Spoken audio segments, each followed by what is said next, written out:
You know, I feel like this morning I woke up with my hair sort of glued backwards like a dog with its head outside the car window. Such was the blast from all the sort of online scrapping. I don't quite know. The bombs going off all over the place on social media between Elon Musk and Donald Trump. And I'll tell you what, when two egos that size fall out, whew, it's like nuclear war. I mean, Greg Swenson, what? What? It was. I mean, that was one of the headlines in the Wall Street Journal today was that the fight went nuclear. And so that was unfortunate. I mean, it's being aired out in social media. It's very public. And, you know, the president is very transparent. It's maybe the most transparent administration we've ever seen. But there's some downside to that, and I think we saw it last night.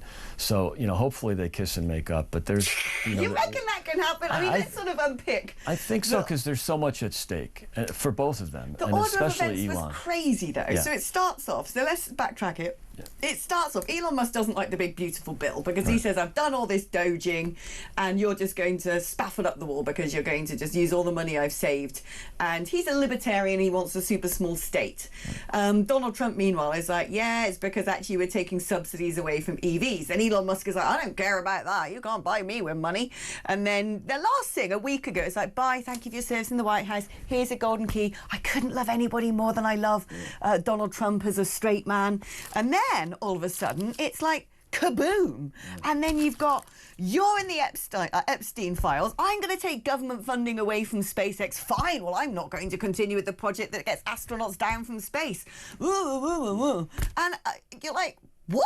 Yeah, I liked last Friday more than this Friday, that's for sure. So, look, you know, it's a difficult moment. I don't think this is constructive.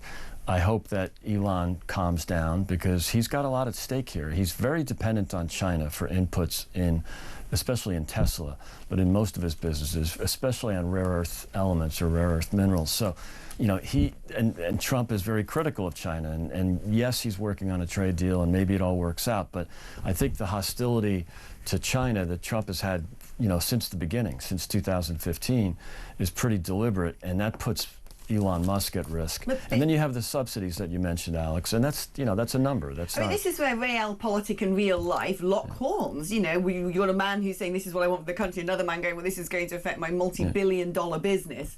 But I mean, we both know they're also very disinhibited characters.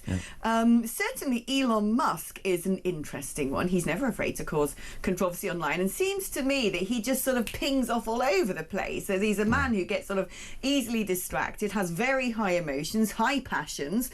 He is the world's richest, most successful man, so he's no doubt got an ego to match, probably feels rather invincible. But who do you blame the most in this spat? Because they both acted like an accelerant to the other. Right. I mean, it wasn't, neither one of them looked great in their little spat. Okay, we understand that. But I think Elon has some points about the bill, if that's what he really means. The bill needs more spending cuts. But, you know, we conservatives want that, and we agree on that. But the president knows that he doesn't have the votes to go too far and too fast. He's only got a slim majority in the House. All it takes is 3 Republicans to flip. He's never going to get a Democrat vote, A, because they hate him, and they'll do anything to fight him, even if it's good stuff, or according to them. But also, you know, they will never agree to any spending cuts. So you have complaints from the right, from Elon Musk, from many conservatives. 3 or 4 senators are really unhappy with the bill as it is now. So many of us want more spending cuts, but we have to understand we can't have everything we want. It's, you know, you have to compromise at some point. But if this bill fails, that, it's a politics disaster. For those reasons needs to be a team game. You know, no one in any political party is going to love the entire manifesto. Probably not even the party leader. They probably had to learn the hard way that they can't get everything they want in life. But did Donald Trump pick his team wisely? Because we've seen all sorts of peccadillos and problems with other people in his inner coterie. I think it's mostly with Elon, or at least in the last few days, obviously. But I do think there's a lot of support for this bill from people who understand that there has to be compromise. And that's, you know, I don't like everything in it. I would really prefer a lot more dramatic spending cuts, and the deficit's a big issue.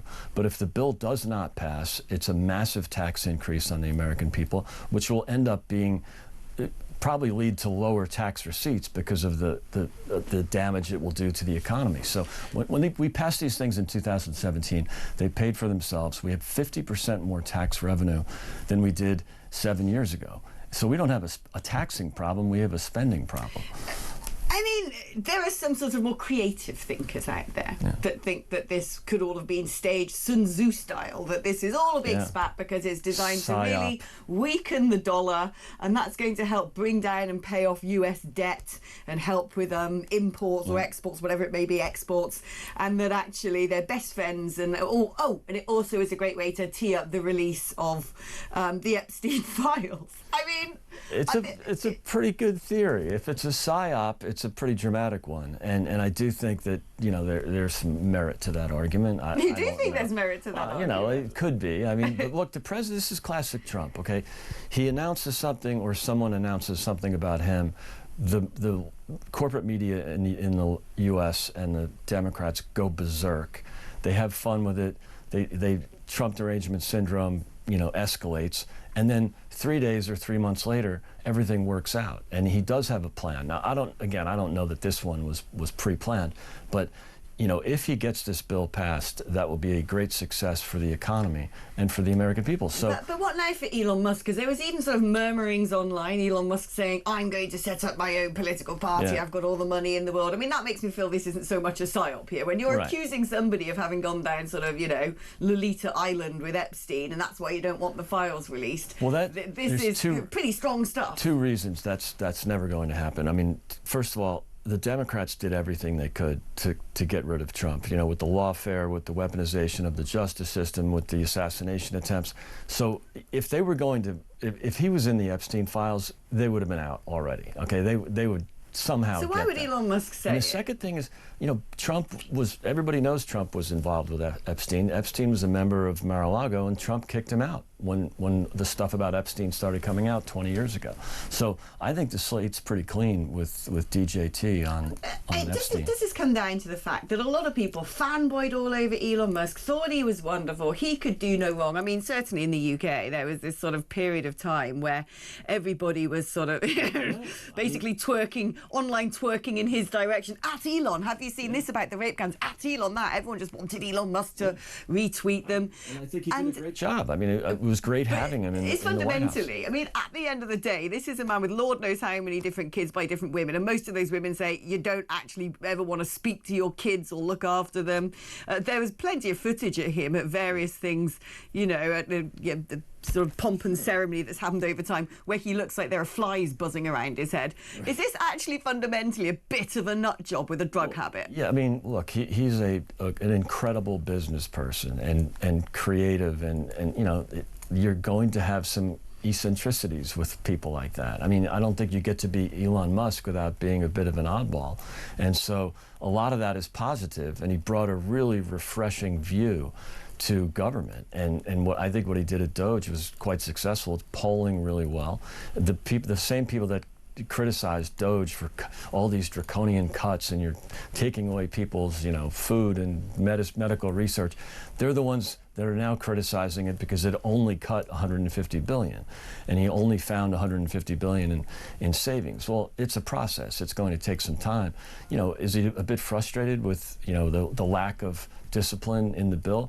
Perhaps, but he's also got a lot of subsidies to Tesla that are coming out of the bill. And also, as I mentioned, this dependency on China is not consistent with President Trump's view on China. It seems to me that Elon Musk and Donald Trump are very similar characters. Yes, very similar characters, both eccentric, both steel-willed, both hugely successful, take no prisoners. And despite people sort of saying that Trump is quite mercurial, I think the interesting thing about Donald Trump is he does seem to forgive quite quickly. Yeah. J.D. Vance, his best mate, J.D. Vance spent a great period of time slagging him off. Yeah, and do you think Elon Musk is the same, and actually there might be light at the end of the tunnel where they just go, well, that was a bit stupid, we got a bit carried away, let's kiss and make up? I think so, and I really hope so, because it would be better for both of them.